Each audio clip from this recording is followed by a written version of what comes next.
Unis. Je suis militant pour les droits humains, la démocratie dans mon pays, le Maroc. Et je suis aussi actif dans le développement social au sens large et par-delà les frontières marocaines. Le makhzen est le terme par lequel on désignait l'État archaïque, l'État antécolonial au Maroc. Le makhzen est un terme dont est originaire le mot magasin en français, et il indiquait les réserves de l'État.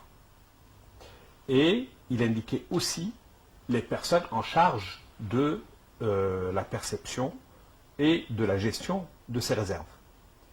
Et puis, par extension, le makhzen est devenu l'ensemble des élites de l'État, que ce soit d'abord et avant tout le palais, le roi et son entourage immédiat, que ce soit les élites militaires, administratives, politiques, tribales, intellectuelles, proches et économiques, proches du palais. Est-ce que le makhzen est un pan distinct du pouvoir? Je m'explique. Est-ce que la monarchie peut survivre au makhzen et vice-versa? Alors, le makhzen est un terme qui, d'un côté, permettait de montrer tout le côté archaïque du pouvoir au Maroc, et d'un autre côté, permettait de ne pas nommer le centre de pouvoir qu'est la monarchie.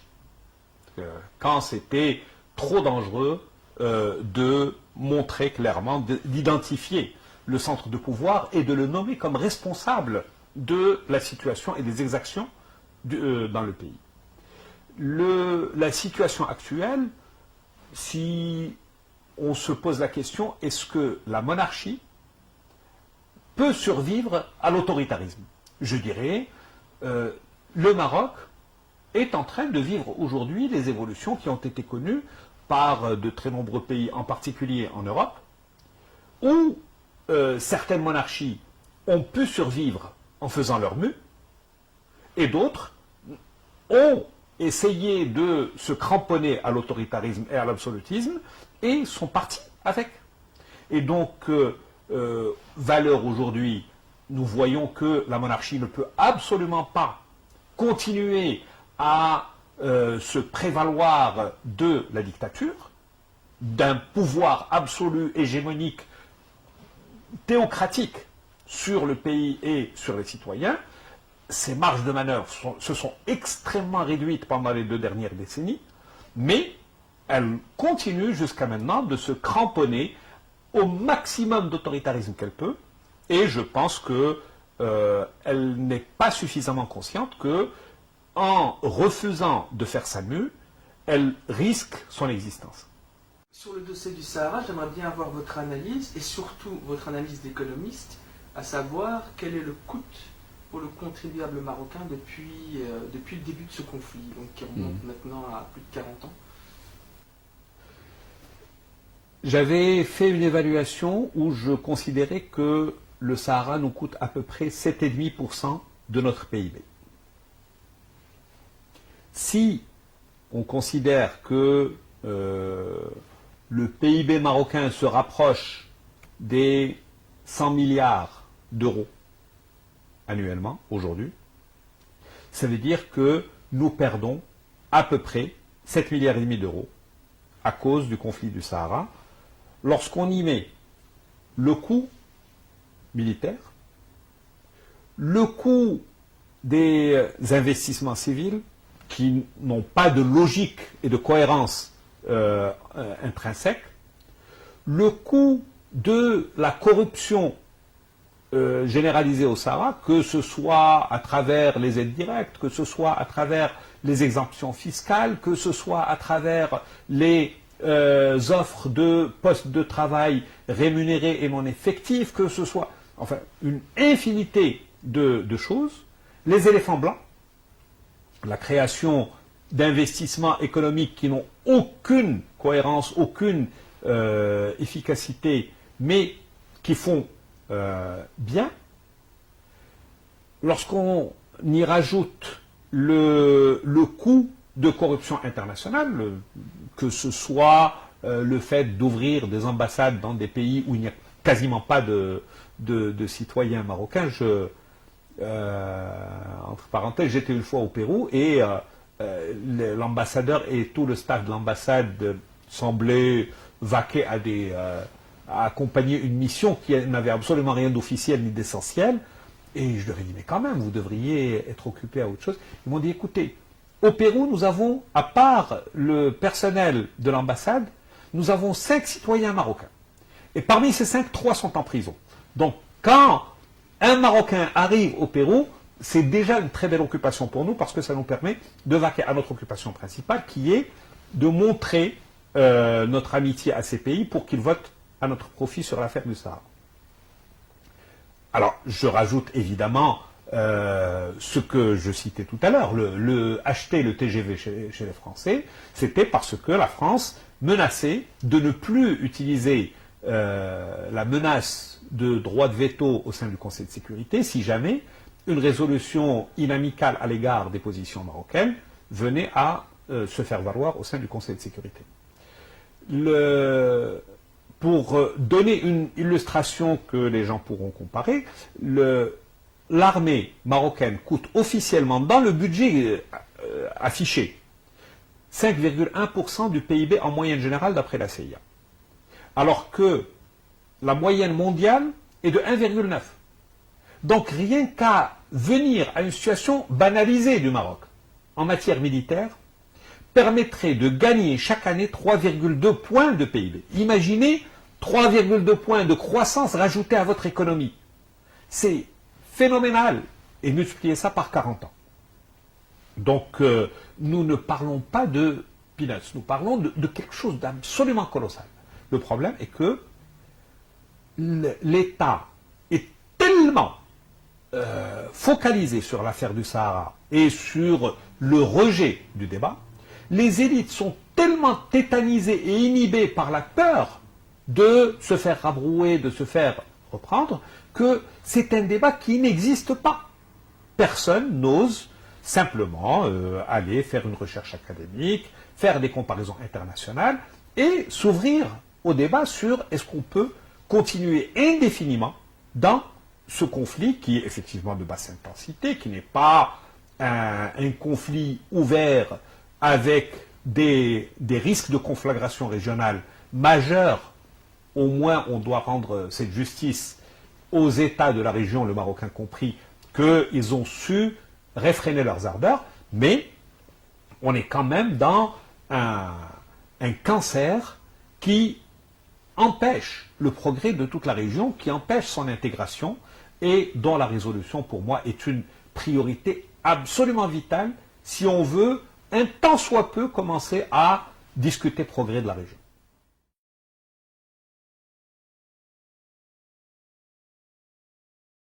Je crois que l'origine est essentiellement dans le caractère un peu factice et un peu archaïque et dépassé de nos États. Les États de nos régions sont essentiellement des créations ou des recréations de la période coloniale. Donc, prétendre qu'il existe une entité historique, etc., c'est plus du discours qu'autre chose.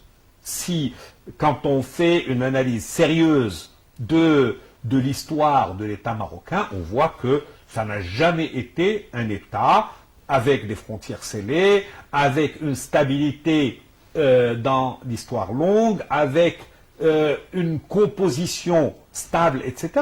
C'était des seigneurs de guerre qui se marchaient sur les plates-bandes des uns des autres et on avait une récurrence des sécessions, des indépendances, des micro-États, des États qui changeaient, des dynasties qui se faisaient la guerre et ainsi de suite.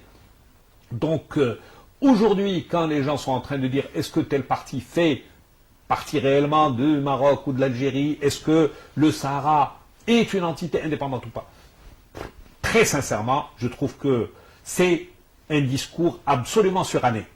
Il est caduc.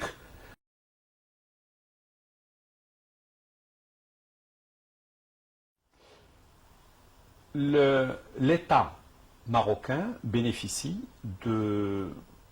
globalement d'une bonne presse en Occident. Ça vient d'abord et essentiellement du fait que la stratégie de Hassan II a été de se construire une fréquentabilité sur la base de « je suis le gendarme de l'Occident ». En Afrique, le fait que l'armée marocaine était toujours partante pour défendre les intérêts occidentaux dans le conflit Est-Ouest, ou dans ce qui pouvait ressembler à des expressions du conflit Est-Ouest, a donné une place particulière au Maroc dans l'échiquier international. Le second élément est que l'État marocain a beaucoup tablé sur les intérêts imbriqués avec l'Occident. L'encouragement aux investissements étrangers au Maroc, la consommation massive de produits émanant de l'Occident, parfois des démarches de corruption plus ou moins directes. Quand on entend, quand on lit la littérature sur Paris-Marrakech, quand on lit la littérature sur les raisons pour lesquelles le Maroc est en train d'acheter à outrance les équipements militaires américains et français, quand on lit pourquoi le Maroc a acheté la technologie française sans même passer par un appel d'offres pour installer un TGV qui est vraiment le dernier des besoins du Maroc et des Marocaines et des Marocains, il est clair que la diplomatie Pastilla a joué énormément dans cette fréquentabilité. Ceci dit, il ne faut pas non plus se cacher le fait que ce n'est pas que de la propagande pure. Il a bien fallu que le régime fasse des concessions réelles, et la concession majeure pour moi, c'est lorsque le mur de Berlin est tombé et que, au discours de La Baule en 89 ou 90, François Mitterrand avait dit aux dictateurs africains, aujourd'hui, nous n'avons plus besoin de nous salir les mains en serrant vos pinces, donc soit vous entrez dans le rang, soit on vous lâche. Hassan II et Mobutu avaient quitté en claquant la porte, mais très vite, Hassan II est venu avec une stratégie de libéralisation sans démocratisation. Et libéralisation, c'était ouvrir des espaces dans lesquels les gens pouvaient s'exprimer, pouvaient s'organiser, pouvaient manifester, tout en maintenant la répression. La répression au Maroc ne s'est jamais démentie, mais elle s'est, à chaque période historique, adressée à un pan spécifique de l'espace public. Donc ça a été les nationalistes, ça a été les socialistes, ça a été les communistes, ça a été les militaires, ça a été les Sahraouis, ça a été les marxistes, ça a été les syndicalistes et ainsi de suite.